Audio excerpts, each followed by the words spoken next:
Halo, Assalamualaikum warahmatullahi wabarakatuh. Hai teman-teman semua, kenalin aku Andari Ralan Seprani, mahasiswi BKPI semester 4 kelas G BKPI dengan NPM 1911080024. Hari ini Rani akan membahas mengenai konservasi lingkungan. Tapi Rani gak sendiri loh. Ya, benar, Rani ditemani oleh teman Rani. Oke, kita kenalan dulu ya. Halo, kenalin aku Rafael. Bener banget nih, aku akan menemani Rani untuk membahas mengenai konservasi lingkungan. Jadi teman-teman harus perhatikan sampai akhir ya. Oh ya Ran, poin-poin apa saja sih yang akan kita bahas? Aku jadi penasaran nih.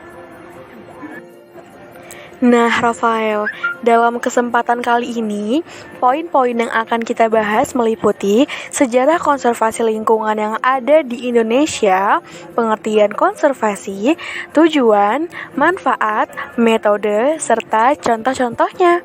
Oke, langsung aja ya kita bahas. Jauh sebelum Republik Indonesia terbentuk, konservasi baru dikenal di tanah air pada tahun 1900 di saat penjajahan Belanda. Ketika itu, konservasi dibagi menjadi dua, cagar alam dan suaka alam. Sebagaimana dilansir situs resmi Kementerian LHK, awal mula kegiatan perlindungan atau konservasi alam di Indonesia berkaitan erat dengan aktivitas Dr. Sievertje Hendrik Corders, botanis pelapor perlindungan alam di Indonesia, kelahiran Bandung itu merupakan pendiri sekaligus ketua pertama Perkumpulan Perlindungan Alam Hindia Belanda. Organisasi ini berdiri pada tanggal 22 Juli 1912. Selepas Indonesia merdeka pada tahun 1950, terbentuk Urusan Perlindungan Alam di Jawatan Kehutanan dengan tugas pokok mengusut perburuan badak di ujung kulon. Setelah itu pada 1967, pemerintah RI membentuk UU Pokok Kehutanan nomor 5 tahun 1967 yang kerap disebut dengan UU PK. Dalam undang-undang tersebut diatur bahwa konservasi dipilah menjadi cagar alam dan suaka marga satwa. Bahkan terdapat juga ungkapan tentang adanya taman wisata serta taman buru.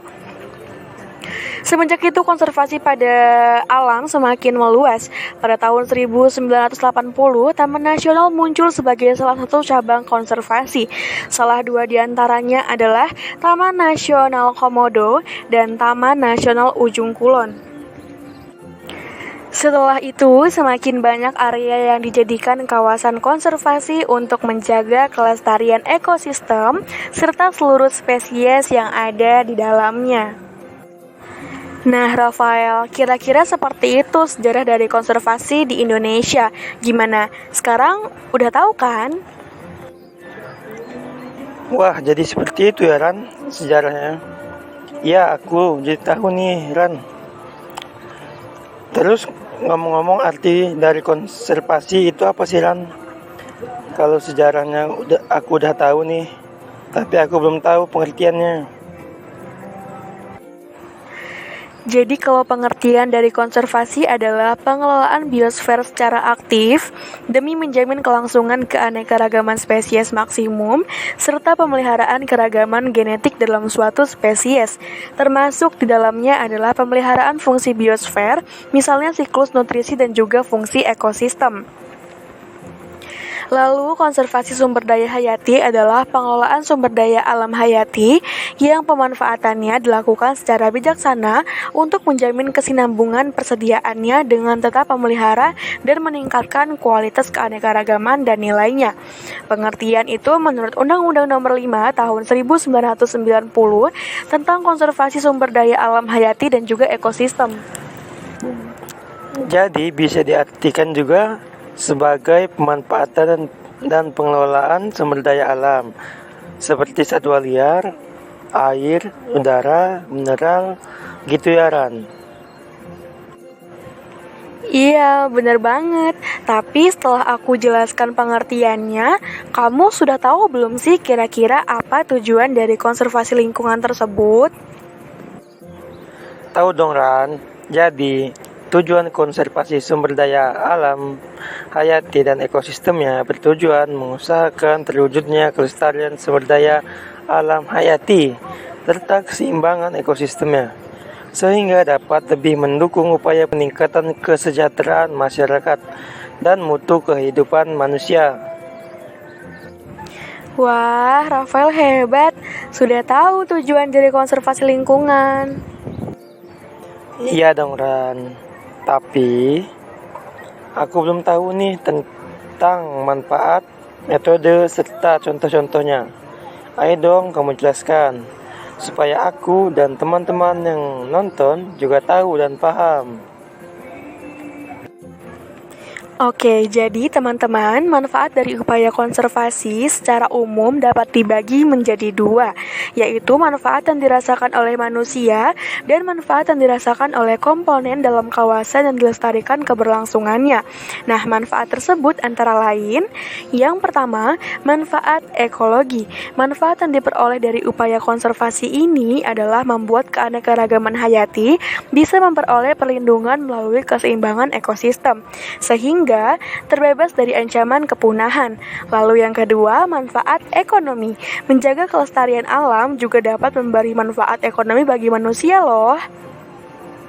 Karena alam sebagai sumber pendapatan tetap terjaga sehingga hasilnya dapat terus dimanfaatkan.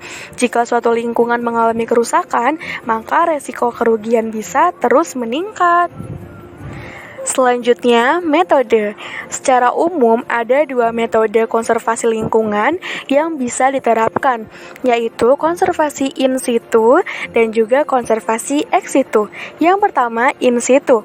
Metode konservasi in situ adalah upaya pelestarian keanekaragaman hayati, baik berupa flora ataupun fauna, yang dilakukan di habitat asli spesies tersebut. Lingkungan yang akan menjadi lokasi konservasi harus masih berada dalam kondisi yang layak dan terjaga untuk dihuni oleh spesies tersebut. Selanjutnya, ex situ. Metode konservasi ex situ adalah upaya pelestarian keanekaragaman hayati yang dilakukan bukan pada habitat aslinya, tetapi pada habitat buatan. Konservasi ex situ menjadi alternatif apabila habitat asli dari suatu spesies sudah rusak sehingga tidak layak lagi untuk dihuni, dan apabila ingin mengembalikan fungsinya juga butuh waktu yang lama. Syarat membuat habitat buatan untuk spesies yang terancam adalah wilayah habitat aslinya tidak terlalu luas dan populasi spesies tersebut juga tidak besar. Lokasi pembuatan habitat buatan biasanya terletak tidak jauh dari permukiman manusia. Nah, sehingga spesies satwa yang menghuni kawasan tersebut tidak dilepaskan secara liar. Sedangkan contoh-contohnya adalah, yang pertama adalah cagar alam. Cagar alam merupakan bagian dari suaka alam, termasuk juga suaka marga satwa. Kawasan ini adalah salah satu bentuk konservasi yang dilakukan pada habitat asli flora dan fauna yang mempunyai karakteristik sesuai dengan lingkungannya atau bersifat unik. Lalu yang kedua adalah suaka marga satwa. Sama halnya dengan cagar alam, suaka marga satwa juga ditetapkan apabila suatu kawasan mempunyai keunikan yang khas. Misalnya, menjadi habitat bagi satwa liar atau ada spesies yang dilindungi hidup di kawasan tersebut. Kawasan ini lebih fokus pada upaya pelestarian satwa. Lalu yang ketiga, aku tahu lagi nih contohnya. Contoh yang ketiga pasti Taman Nasional kan Ran, di mana Taman Nasional ini adalah kawasan yang masih mempunyai ekosistem asli dan berfungsi sebagai lokasi pengawetan alam. Wilayah ini merupakan bagian dari kawasan pelestarian alam, termasuk juga hutan konservasi. Luas Taman Nasional juga harus memenuhi standar untuk melangsungkan proses ekologi loh. Kawasan yang juga dihuni oleh berbagai spesies flora dan fauna unik ini dikelola dengan sistem zonasi. Pihak yang berperan penting untuk mengelola adalah Balai Besar Taman Nasional yang berada di bawah Kementerian Lingkungan Hidup dan Kehutanan. Penetapan wilayah Taman Nasional dimaksudkan untuk melestarikan spesies yang mewakili unit utama. iya Rafael, kamu bener banget. Good. Itu tadi beberapa contoh dari upaya konservasi. Nah, jadi gimana? Sekarang sudah tahu dan paham kan tentang konservasi lingkungan? Iya Ran, sekarang aku jadi lebih paham mengenai konservasi lingkungan. Pasti teman-teman di rumah juga udah pasti tahu dan paham nih. Wah, iya, semoga penjelasan hari ini bisa bermanfaat untuk teman-teman semuanya ya. Dan kita bisa lebih menjaga apa yang ada di sekitar kita. Pastinya dong Rani.